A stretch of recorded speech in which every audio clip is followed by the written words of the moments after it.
un agent secret au service du roi attend d'être déployé. Ouvrez après être parti par la porte sud. Donné avec le bon sort, document scellé qui contenait la destination de l'agent, se trouvait le samo, qui précisait les valeurs à respecter dans ce travail, une règle en cuivre d'une vingtaine de centimètres, appelée U-Chop, et une petite plaquette de cuivre de 10 cm de diamètre. Aussitôt que l'agent secret ouvrit le seau, il dut partir pour la destination assignée sans un mot à personne. Un sauveur du petit peuple, errant à travers toute la nation en rêvant d'un monde plus vertueux. Amengosa, agent secret.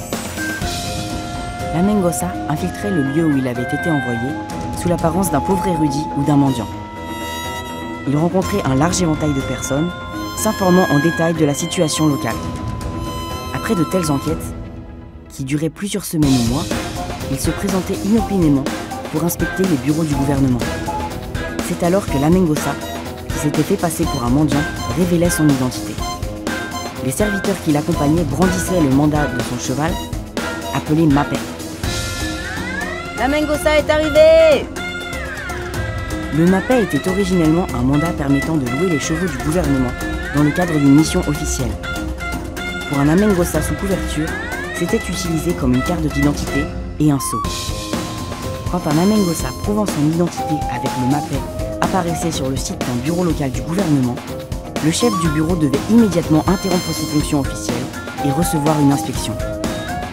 L'Amengosa utilisait le U-Chop pour mesurer les céréales et le lin collecté en tant que taxe. Il vérifiait s'il y avait des différences avec les standards dictés par le gouvernement royal.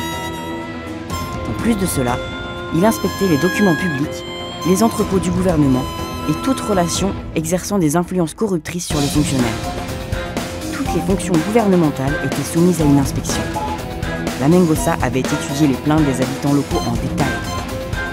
Il prenait des mesures pour remédier à toute injustice, comme rapporter les faits à un supérieur ou licencier tout responsable frauduleux. La foule populaire de chaque localité était ravie de voir l'Amengosa.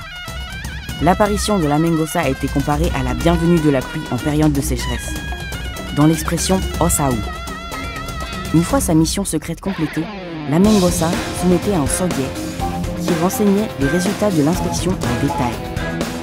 Il soumettait également un byoldano contenant un résumé des circonstances locales et des récits édifiants. Outre les documents officiels, beaucoup laissaient également des journaux de ce qu'ils avaient vu et entendu dans chaque communauté. Une copie manuscrite du journal de la mission secrète de Heso, de Park Man-jong, a été désignée Trésor national numéro 574. Ce journal saisissant rend compte de ses activités pendant 65 jours lors d'une mission secrète à Hwanggae-do. Il est considéré comme un document précieux qui documente non seulement les activités de l'Amengosa, mais aussi la vie quotidienne des gens du peuple. Certains qui étaient envoyés comme Amengosa souffraient ensuite de représailles politiques. Néanmoins, être nommé agent secret du roi était considéré comme un grand honneur pour sa famille. Dasan Jong-yak-yong, Chusa Kim Jong-il, Twege Yi-hwang et d'autres furent également envoyés pour servir en tant qu'Amengosa.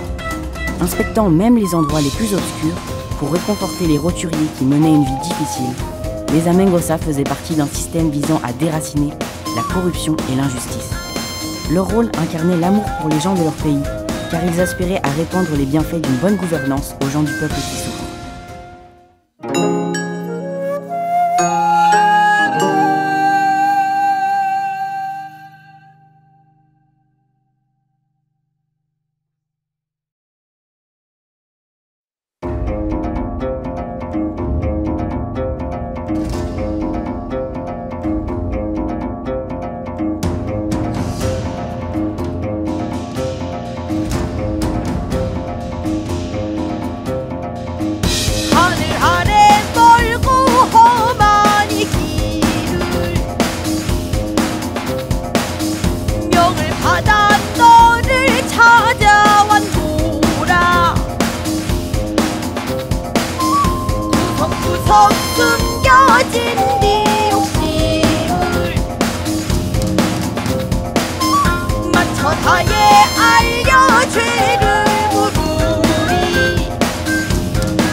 이런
잔의 그 술은 전 백성의 피요, 옥쟁반이 음식들은 반 백성의 기름이다.